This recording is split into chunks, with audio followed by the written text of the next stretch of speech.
in diaspora and partake of the largest African marketplace of its kind, July 1st through 4th from 10 a.m. until 9 p.m. For further information, call 718-638-6700 or go to iaafestival.org on the web or on Facebook.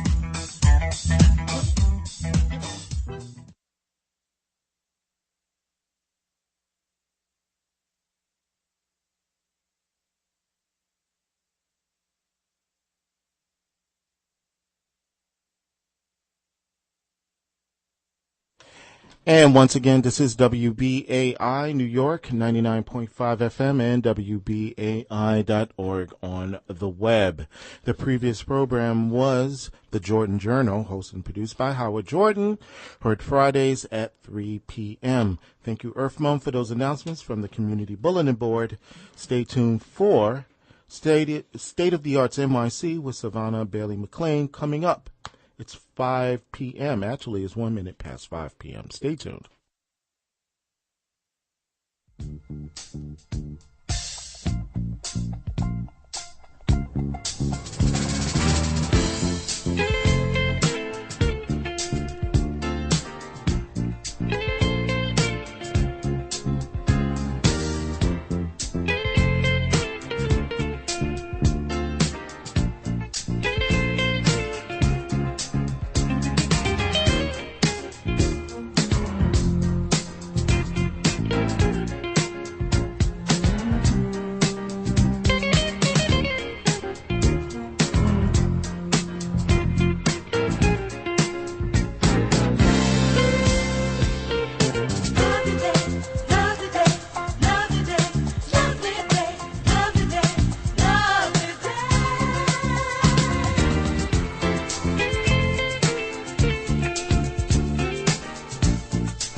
This is State of the Arts NYC, where we cover art.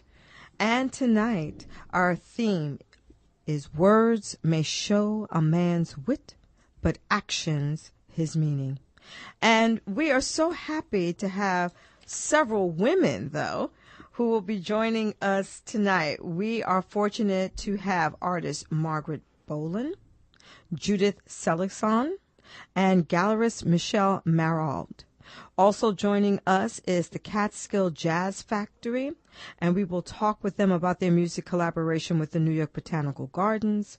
We have an old friend of mine, New York State Senator Marisol Alcantara, and she will talk with us about the new bill she helped pass on TV diversity in New York State. And then we have makeup artist Vicky Steckel, who will wrap up our show and talk to us about the dazzling works she has done with the Boscar Project. And so we are getting ready to begin with the senator. Now, many of you may or may not be aware of the fact that TV has actually exploded in New York City, and so has film. I think New York City now rivals California when it comes to TV production, as well as Canada for TV production and films. So the senator, she is a newbie in the New York Senator. She is the only Latina in the state senator, is a longtime labor organizer and activist who has devoted her life to empowering low-income communities, women, workers, and immigrant New York. She has a master's degree from CUNY Murphy Institute of Labor and a decades-long career in the labor movement and progressive politics. And that includes labor union SEIU 32BJ. And if you remember, we had members of that union on our show last fall. She's also been involved in presidential campaigns and the New York State Nurses Association. I'm very proud of Marisol because we both served on a local community board in West Harlem for a number of years, and we were battling along with other residents to make sure that we had a quality of life in West Harlem in the midst of huge expansions, including the Columbia University expansion. So now Marisol is working in the Senate as a senator, and she is really trying very hard to make sure that there is some diversity when it comes to the TV industry. So now, Marisol, how are you this evening?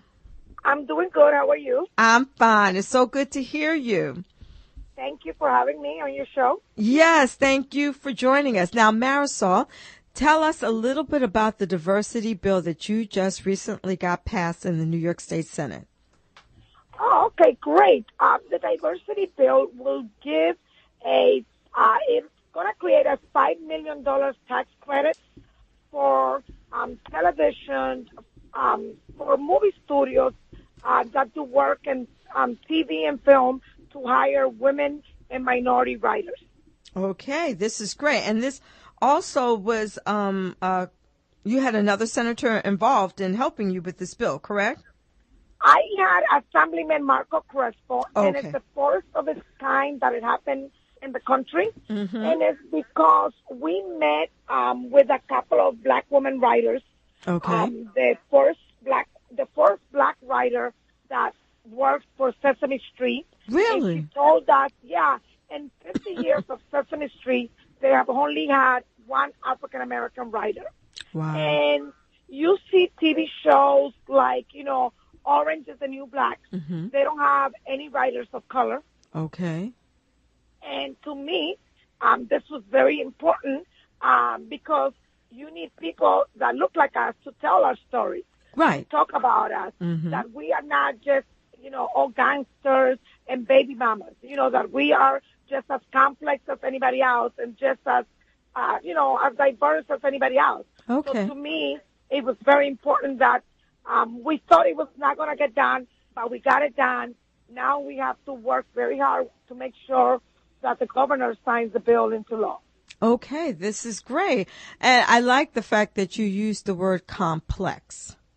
And I think that's very appropriate that, for most various people, we are like layers, and to just think that we're all the same and there's no nuance, there's no difference, it's really a disservice. There are many layers of complexities that are positive, not necessarily negative. And what you said, that in order for us to tell our stories, we need to be a part of that creative process.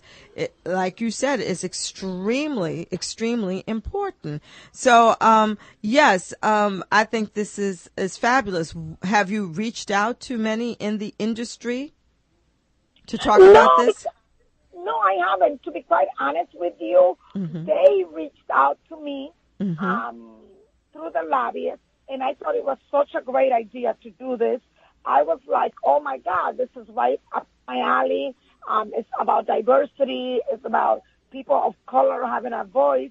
And if we can use government services to do that, why not? Mm-hmm. So we are hoping that, we have a lot of people have reached out to us. Mm-hmm. We hope through people like you that we can get our word out. Okay. I mean, look at you. You are an artist. You have done a lot of work in something that people don't necessarily associate us with. Right. And that's why, to me, this bill was so important. At the last minute, we didn't think it was going to get done, and we pushed it really hard to make sure that, that we get something in the books, because a lot of writers that work in New York, they move to the West Coast because they can't get any work here. So. Oh, okay. So really it is an economic development issue. It's about retaining jobs, providing people with good benefits to stay right here in New York. Oh, totally. And some people were saying, but you're giving, people in the film industry a $5 million tax break. And I'm like, yes. But when you equate that more people are going to be getting jobs, that's more taxes, they can spend more in the local economy, they can stay in New York, they can keep their kids in New York, and it would add to the fabric of what New York is, you know? Right. And it also speaks to a different level about quality of life, because if you have a workforce that's able to sustain themselves in New York City, it actually brings about some real good benefits. When people interact, it's, on a very positive level. It's about blending and acceptance, and it's about, being tolerant with one another. And when people are here and they're frustrated and can't get a job or they can't sustain themselves, it brings about a lot of tension. Oh, totally. And, you see places like Harlem where people are moving out, Washington Heights. And some people move out because they cannot get jobs and opportunity to sustain themselves. So this is, when people see this, this is a tax write-off. And I think that a lot of people that, quote-unquote, they are alleged to be so progressive. And this is also about people of color writing about themselves and seeing themselves. Like I grew up in Maryland, and I remember the first time I saw a magazine, for example, that someone looked like me was when I saw Essence magazine. Imagine people that don't have access to those kind of resources. So. No, I think that's very important what you just said, because just dovetailing a little bit, next week I'm going to have several guests who are going to be on our show to talk about the Afro-Latino Festival. That's going to be in Harlem, Dumbo, and Bed-Stuy. And one of the things that I've learned is that 11 million Africans were taken from the continent of Africa, but 90% of them went to Central America and South America. We think in terms of just the United States, but it's not. There's this huge population that many of us don't know very much about that were a part of that slave trade. And in those various countries, people adapted to life and they morphed and they blended. And so what you're saying is true. A lot of people are still trying to understand their heritage, their background, and what does that mean and how do we connect. So, yes, what you just said was very relevant. No, totally. And I think a lot of people, in the United States, they don't understand what is present day, the Dominican Republic and Haiti was the biggest slave port in the New World. That's where everybody that was farmed out to the United States, to Jamaica, that's the entry point that they went to, modern-day Santo Domingo. And the majority of people of African descent in the Western Hemisphere are not in the United States. They are in Brazil, they are in Panama, they are in Colombia, the Dominican Republic, Cuba, and a lot of people don't see that, And, I was talking to one of the actresses from Orange is the New Black. Okay. And she talked about that they did, she's Dominican, so she's an Afro-Latina, that when they did an episode about her and her family, it was about gang members and tattoos, and she was like, you can tell that the person that wrote that thinks that all Latinos are from the West Coast, because that's not a New York Latino culture. Okay. And that's why writers of color, people that can identify with, is so important, because when people think of Latinos, they only think of people that are mestizo, half indigenous and half white. They don't think of people that look like me, that have kinky hair, that are Afro-descendants. And that's why this bill is so important. And when people think of black people, they don't think of artists, of dancers, of people that listen to classical music. There's not just one type of art. I was lucky enough that I grew up outside of Washington, D.C., right around, not far from Howard University. So I grew up seeing black people that were artists, doctors, dentists, dancers, stay-at-home moms. And that's why we need people that look like us to tell our story. Okay. Well, I think that's great. And I just want to say thank you so much for joining us today. I know you're busy. Are you still in Albany? I know they had to bring everyone back to Albany. No, I came back late last night. I'm home. I went to pick up my son at his day camp. Okay. How is he? Having me. He's 4 years old, and he's, so it's summer camp, and he's having fun, and I just went to pick him up. Thank you so much for having me. All right, then. So thank you so much, Marisol, and we hope that we can bring you back soon. Thank you so much. You have a nice weekend. Bye-bye.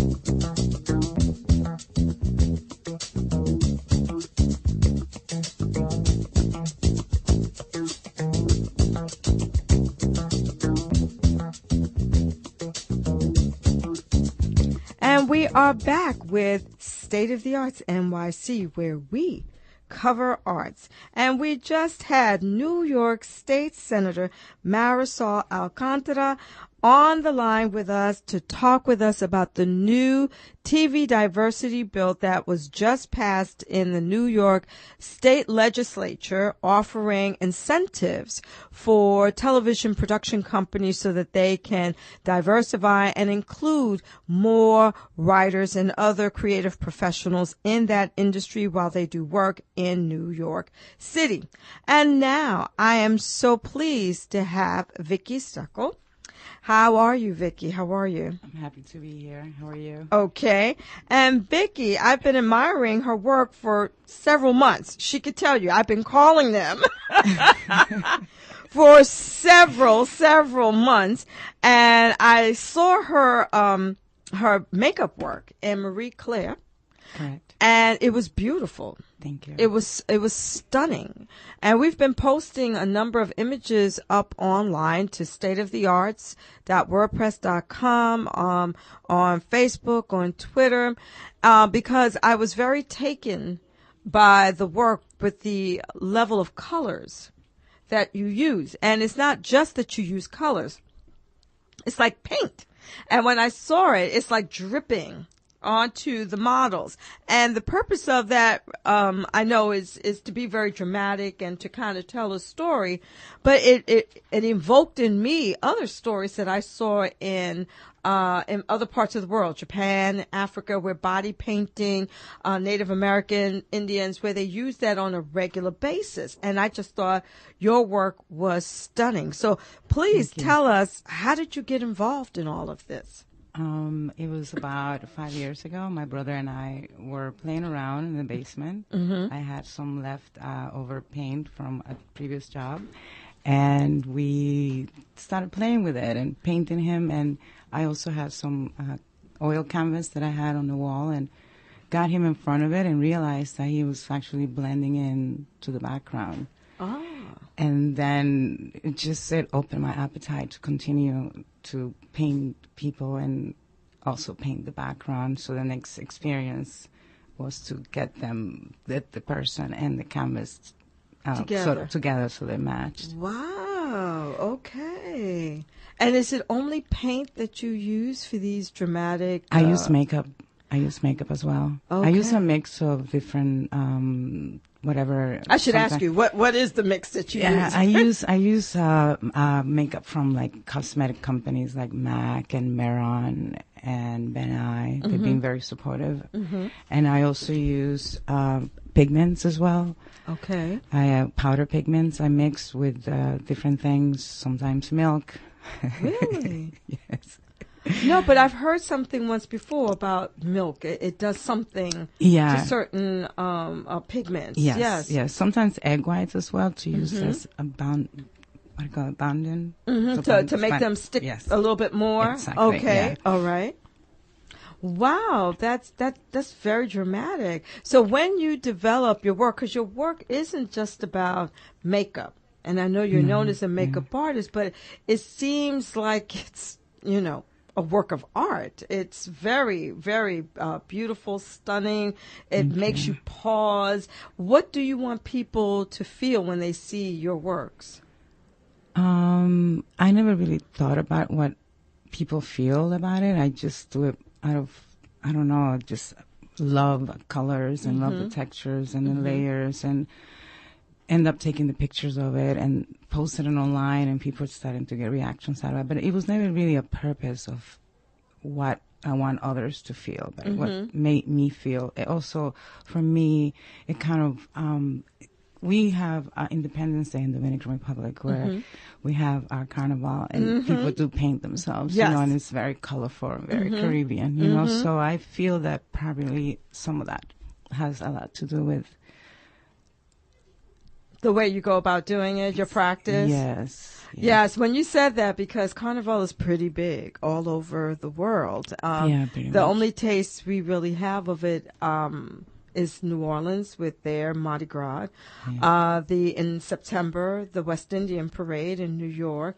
I'm not quite sure. Is there any other big celebrations like that in the United States? Well, we have Halloween, and then we have the Gay Parade, where people just celebrate with body paint as well. Okay. Right? People do paint themselves I and guess color people themselves. I don't think people normally see themselves, you know, connecting that, but that is a very good point of what you say.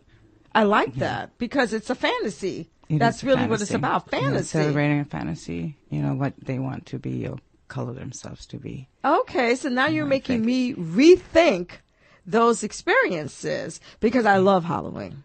I love the fact that you could dress up and you could do all kinds of things with it. And in fact, I always used to pick up the Martha Stewart copy, because she would always do these dramatic makeovers. Yeah.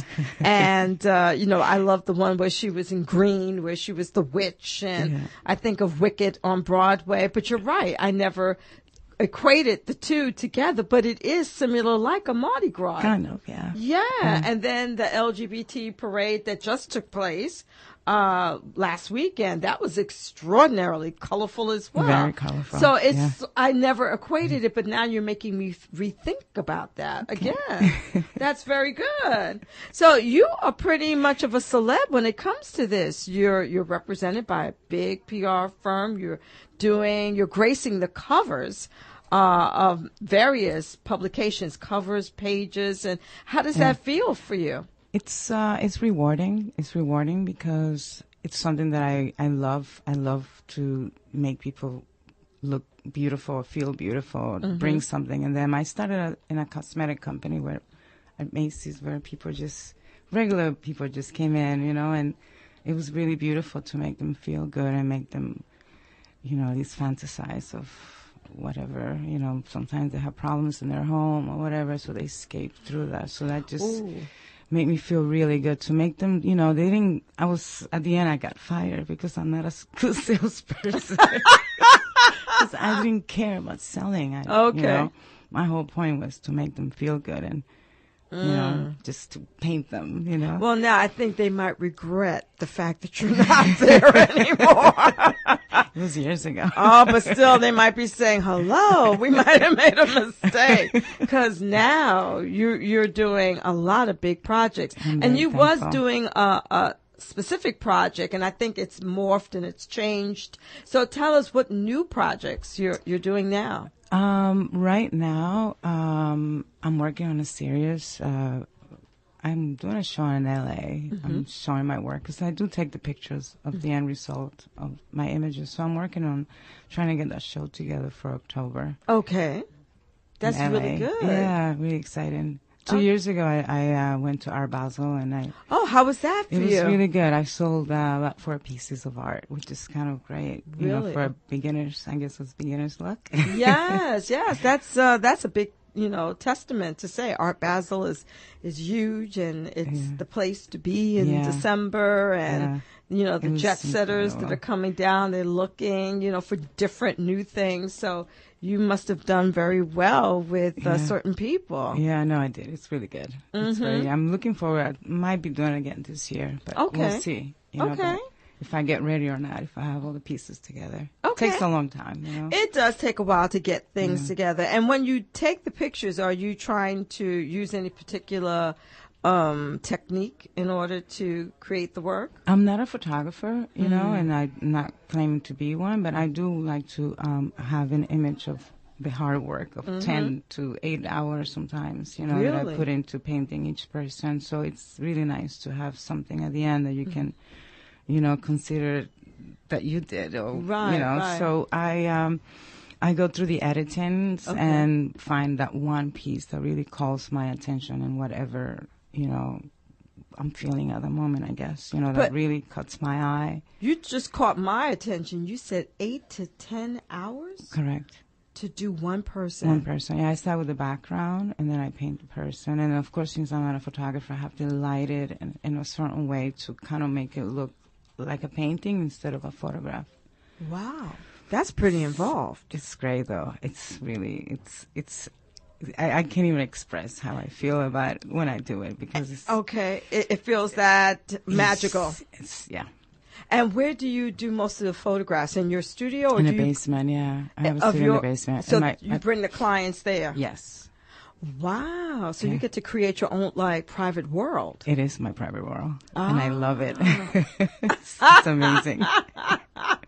Well, this is fantastic. Maybe one day we'll get a chance or get invited to watch one of your, photo shoots because it sounds pretty interesting. We've had many photographers on the shows, many painters, a number of figurative painters as well. But this is quite different. It is different. I would love to invite you. Okay, I think you will have great. fun. Yeah, it's the process that intrigues me because 8 to 10 hours, that's a real commitment. It's a real commitment. That's why the person really has to want it.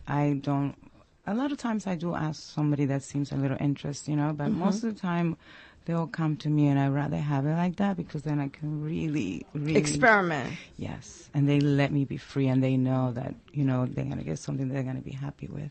And do you use, before we wrap up, the models, do you select the models or do the magazines select the models? With Mary Claire in particular, Erin and I, she's the beauty editor, we sat together and we did the casting and we chose a person that was willing to spend hours and that were not cold. Okay. Because the paint usually is cold, Oh. Someone that can have a lot of endurance and really wants to do it. Otherwise, it's painful.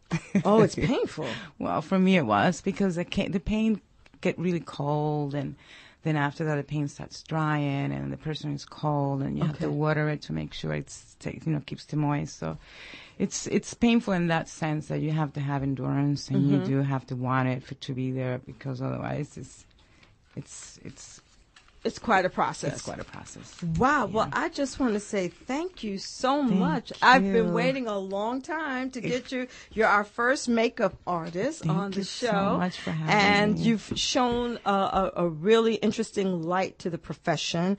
And it's not as, lighthearted. It really has some depth to it and real thought behind it. And so to make it creative. So thank you again, and we hope to have you back soon. Thank you. All right. Thank you. Bye-bye. Bye.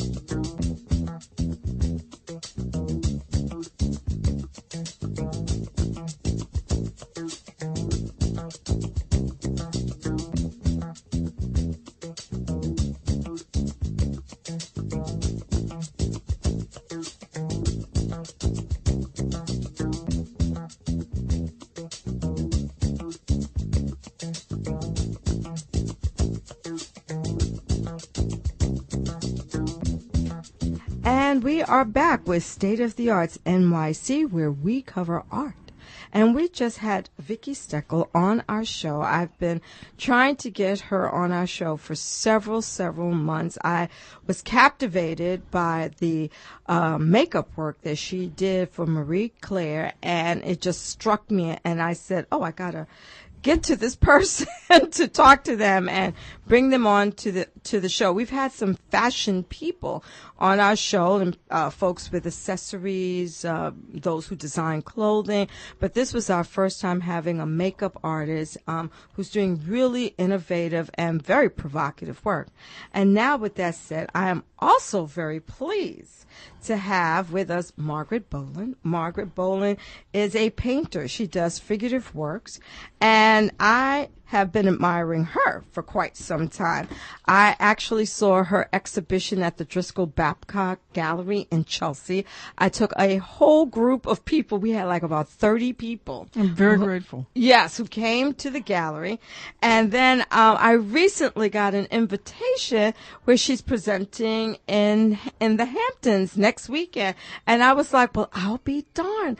I said yes immediately because when I saw that it was featuring her, I said yes. Her work is also beautiful, very captivating. So Margaret, please tell us a little bit about your practice because it really has a wonderful history to it.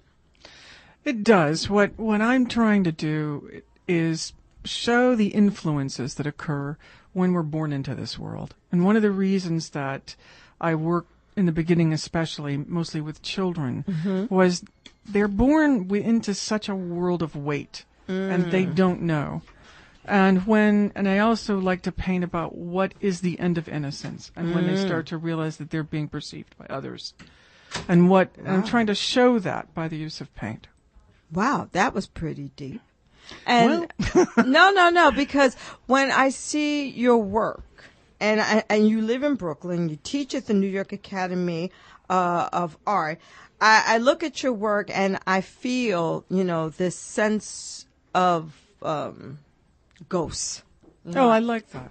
I feel like I'm looking at ghosts, and I'm looking at not just the present but the past, because it has a mythical sort of feel to them, most of the works. And then you also use people that, some of us know, like Dexter. I know Dexter. That's one of my best friends. And I'm seeing your works, and you're depicting a lot of women in your paintings, and then a lot of people of color, whether they're Asian, whether they're African, or Caribbean. And I'm saying, my God, this is just, haunting. It's just really, really haunting. So I like what you were saying, that you're actually examining when one transition ends and another one begins. Well, Dexter and I have talked about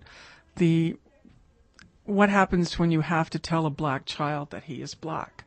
When does that occur? And I remember being a little girl at the moment when my mother pulled me back and said, that's for the boys to do.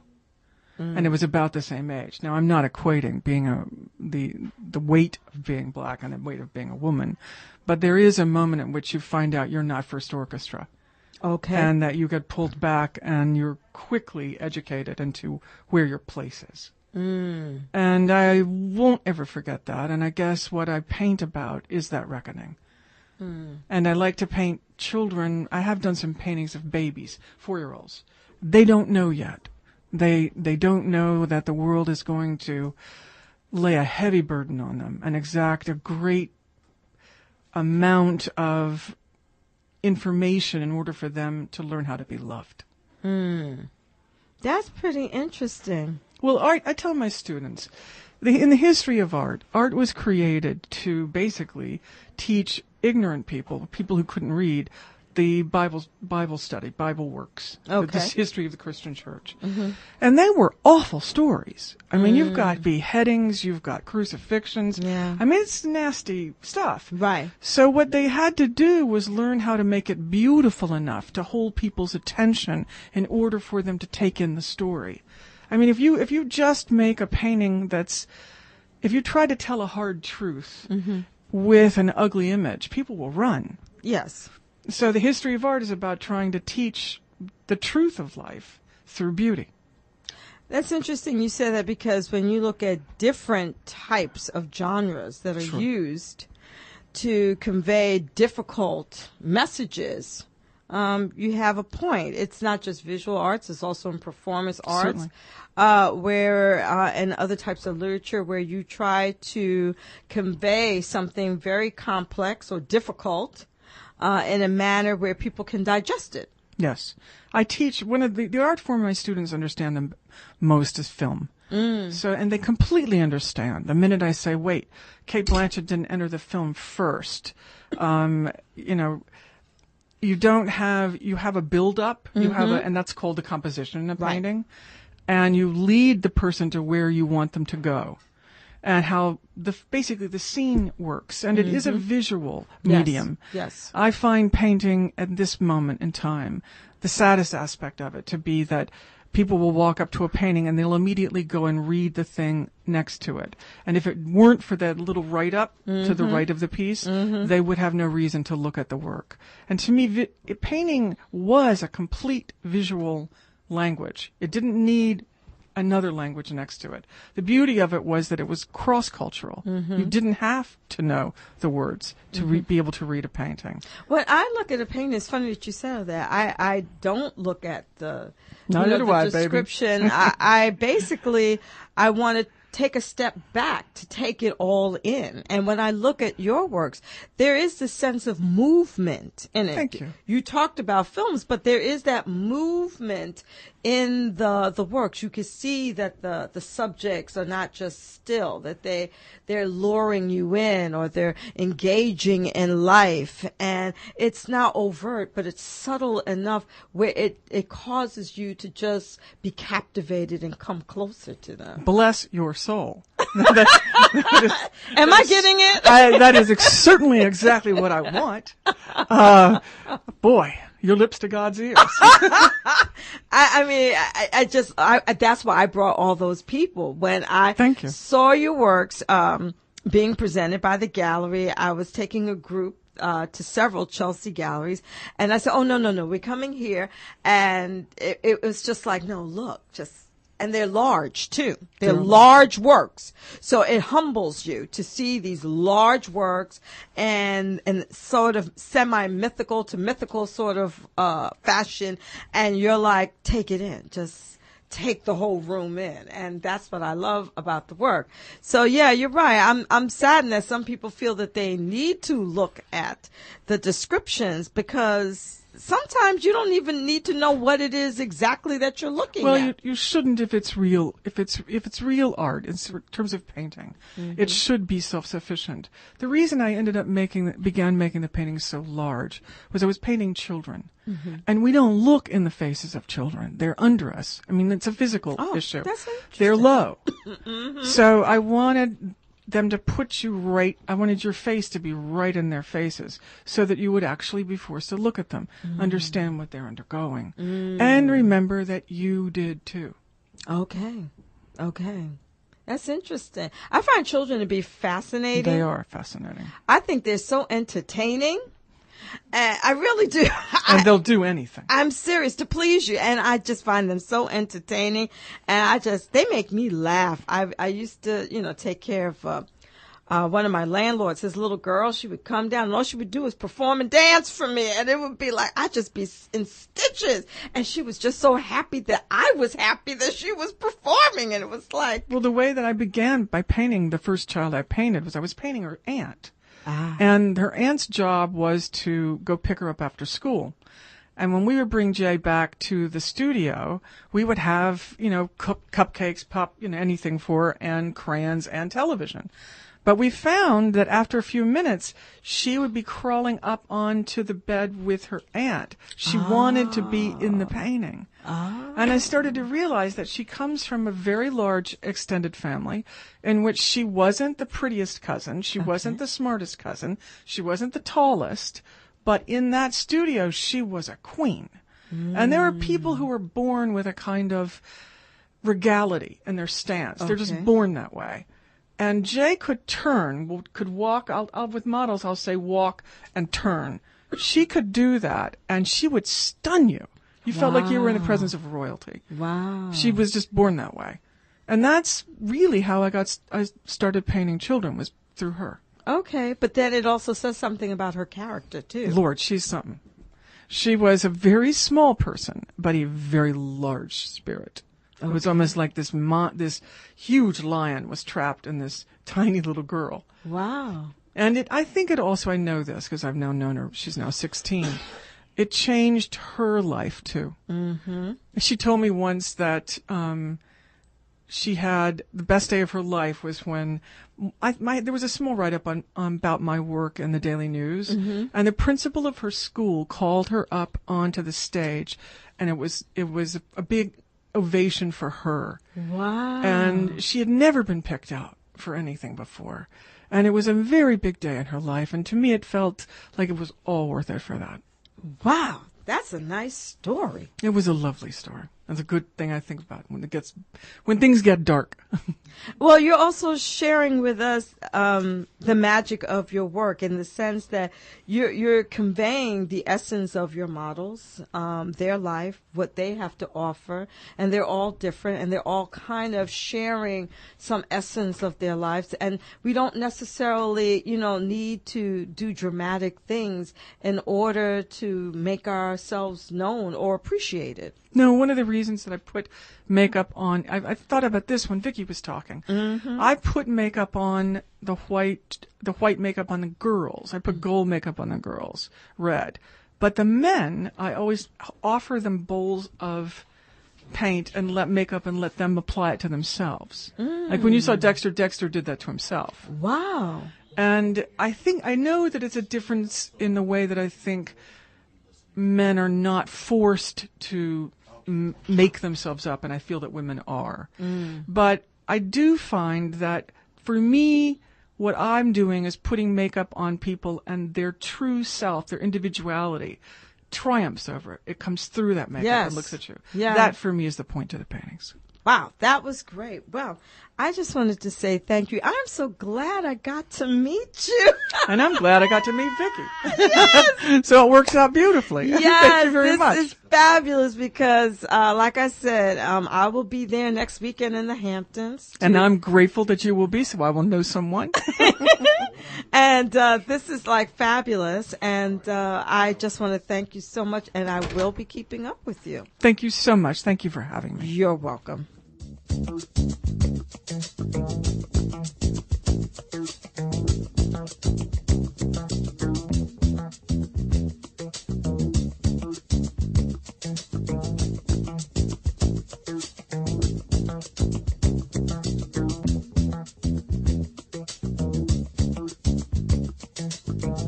And we are back with State of the Arts NYC, where we cover art. And we just had Margaret Bowland on the show. She is a fabulous figurative painter. I got to see her works last fall at the Driscoll Babcock Gallery in Chelsea, and I was so captivated by the works that she was doing. And so I am so glad that I'm able to finally meet her, have her here, and then see her works again next weekend. Now we have two more participants of the Market and Art Design Fair that's going to take place in the Hamptons. We have Michele Mariaud, who's a gallerist, and we have Judith Seligson. I hope I'm saying that right, Judith. Is that correct? Yeah, nearly. Seligson. And yes. Then we have Michele. Michele, are you there? Yes, I am. Perfect. And the two of you are both participating in the art fair next weekend in the Hamptons. And I just wanted to, say that I'm so glad that both of you are able to join us. And so, Michele, you have a gallery, and it's in Soho, correct? Yes, it is on Lafayette Street, corner of Grand. Mm-hmm. And then, Judith, you are... you're a painter, and you deal with lots of color as well. And it's sort of like abstract works or minimalist work. What would you say is the best description of your works?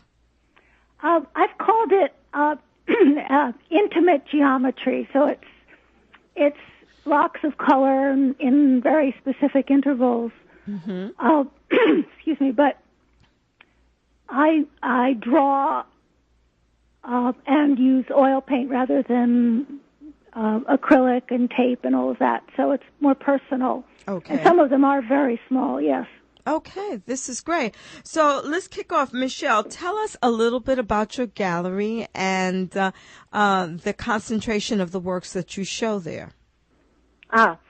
Since the beginning, I wanted to open a gallery that would be different. Mm-hmm. I thought that majority of the gallery was more for an elite of people that were maybe more educated or rich or wanted to make an investment or receiving people a bit like a museum. So I wanted to be a different gallery, maybe less intimidating, and I was going to change a bit the rules with the things, like the way you display art, the way you work with the artists, etc. And so maybe open this field to more people. Okay. So more people could buy art and have a different experience in a gallery. So my gallery tried to be different for other people. Yes.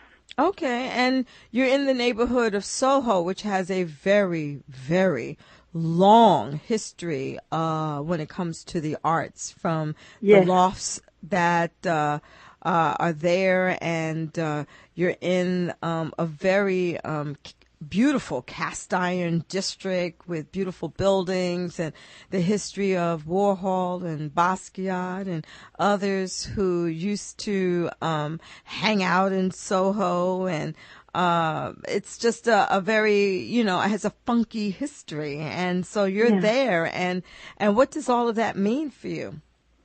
It is all very inspiring. My building is 1870 something, and you feel it. When you walk, the floor is cracking.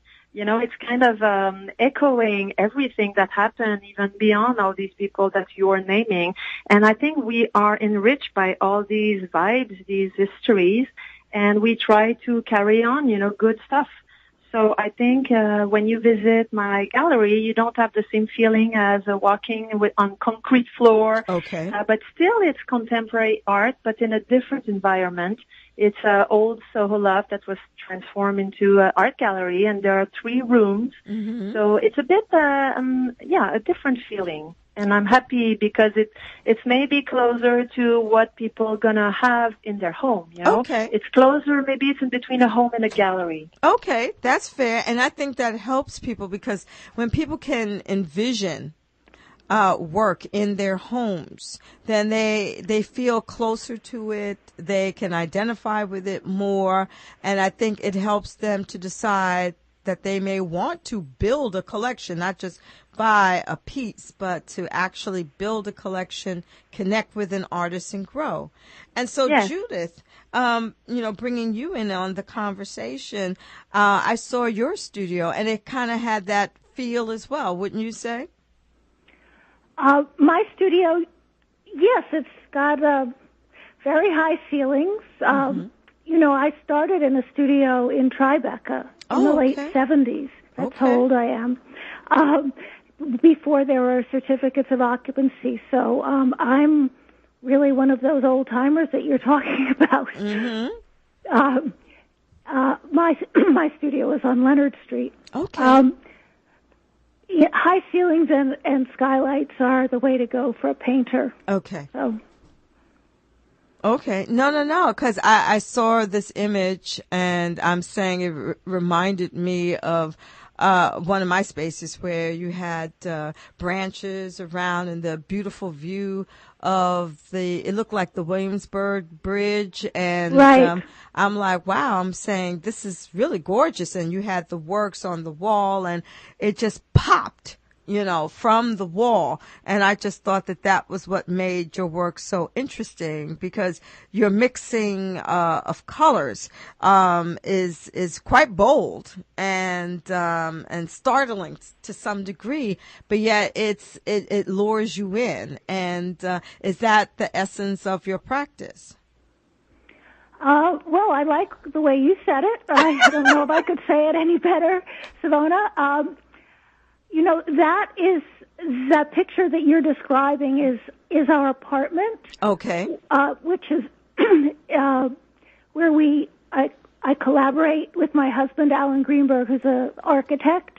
Wait a minute. I think I know your husband. Work there. Yeah. Okay. I think I know your husband. Yes. Go ahead.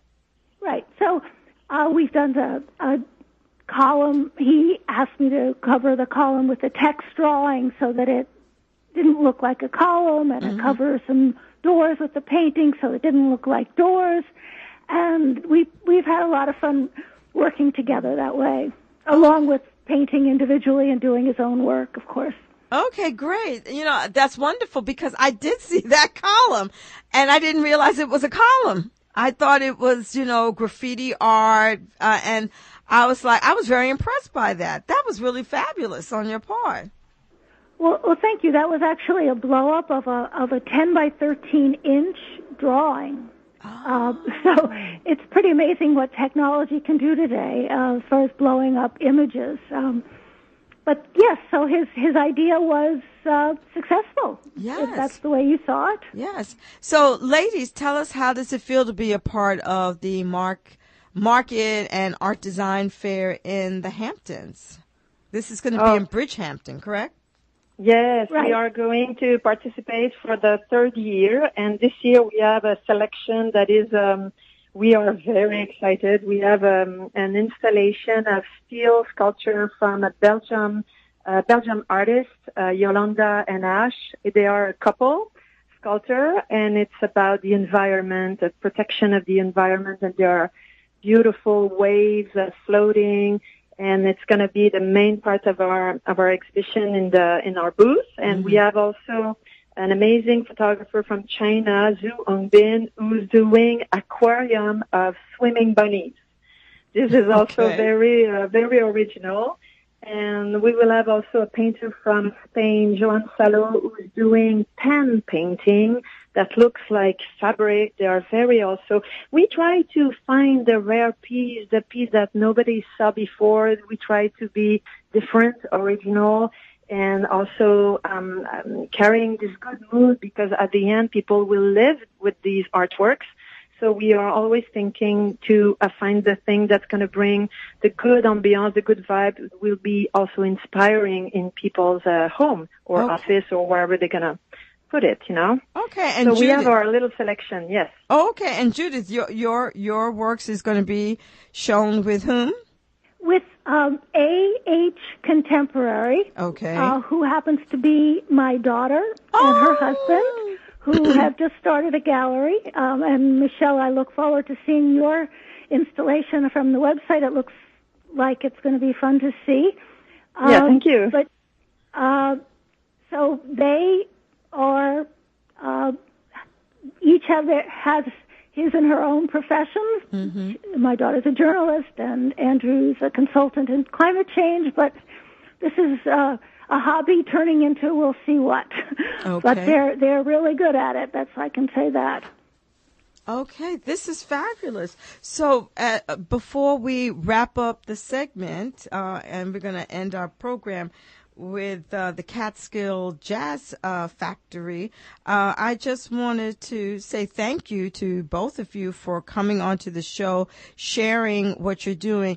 And the Market Art and Design Fair is 2 days old or 3 days old, is that correct? 3 days. 3 days, Friday, Saturday, and Sunday. And if you can, on Thursday evening, there's a preview, a VIP night. So you can contact some galleries on the website, and probably they will be able to give you some invitation, because it's only on invitation, and it's also to benefit the Parish Museum. Yes. So it's going to be a very nice, important evening also. But it's Friday, Saturday, Sunday. So 3 beautiful days. Well, I've been to the Parish Museum. It's a beautiful, beautiful place in the middle of a cornfield. It's just like unbelievable. So I just want to thank you ladies for joining us this evening, and I will be seeing both of you next weekend in the Hamptons. Thank you so much. Good. All right. You're going to be there too, Savona? Yes, I will, next Saturday. Oh, how exciting. All right. Thank you for having me. See you soon. All right. Well. Bye-bye.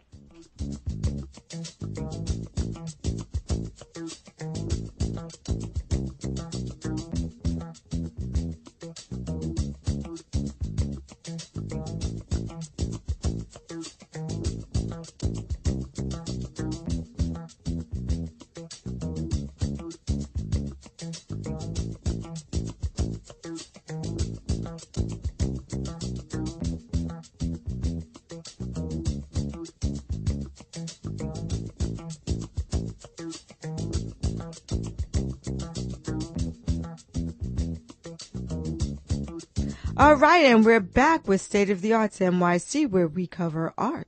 And now we have Piers Playfair. Playfair, who is joining us from the Catskill Jazz Factory. Thank you so much, Piers, for joining us. Can you hear me? Thank you for having me, Savona. Yes. Yes, I can. Yes. Okay, great. So why don't you tell our audience a little bit about the Catskill Jazz Factory?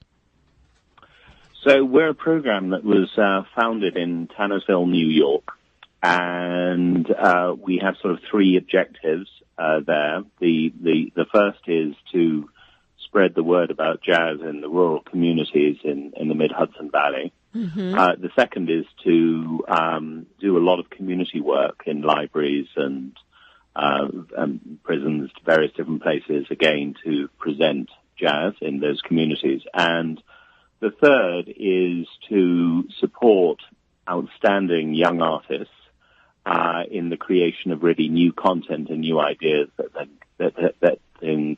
can then get presented in the greater New York area and indeed around the United States and the world. Okay, and you guys are doing something extraordinarily special. You're doing jazz at the New York Botanical Garden with the Chihuly exhibition, correct?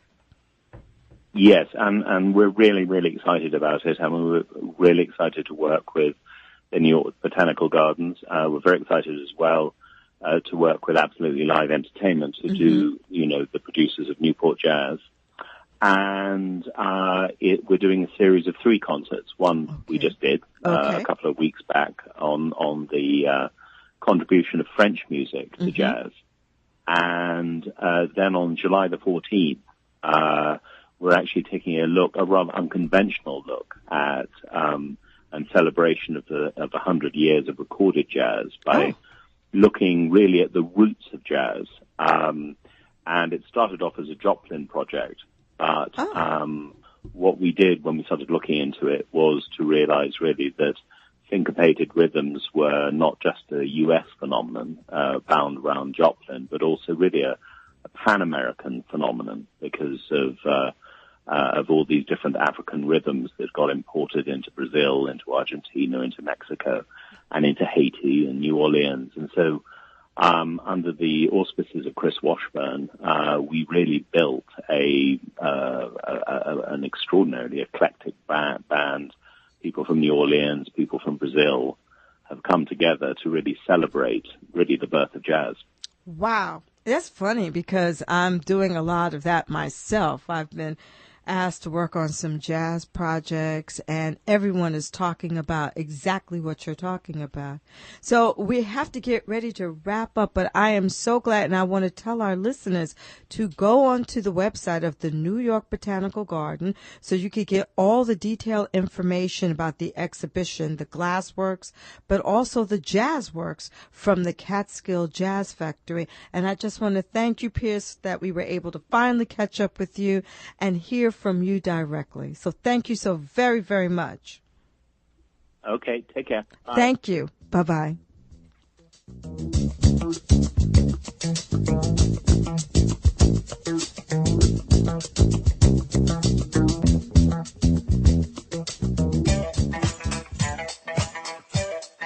Come out to the 46th Annual International African Arts Festival, taking place from Saturday, July 1st until Tuesday, July 4th in downtown Brooklyn at Commodore Barry Park.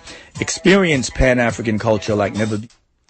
And we're back with State of the Arts NYC, and we just wanted to say thank you to all of our guests, those who came into the studio, Margaret, Vicky, for Marisol from joining us, from Michele, for Judith, and also Piers. We wish everyone a very, very happy 4th of July, and we look forward to talking to you next week. Bye-bye. Information.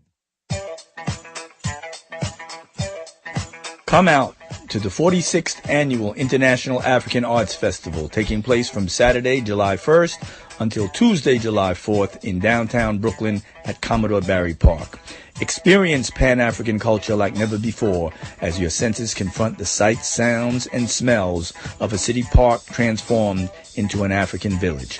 Bring the whole family out to witness top acts like Fred Wesley and the New JBs, Tito Puente Jr., and Denroy Morgan. Eat food from around the African diaspora and partake of the largest African marketplace of its kind, July 1st through 4th, from 10 a.m. until 9 p.m. For further information, call 718-638-6700 or go to iaafestival.org on the web or on Facebook.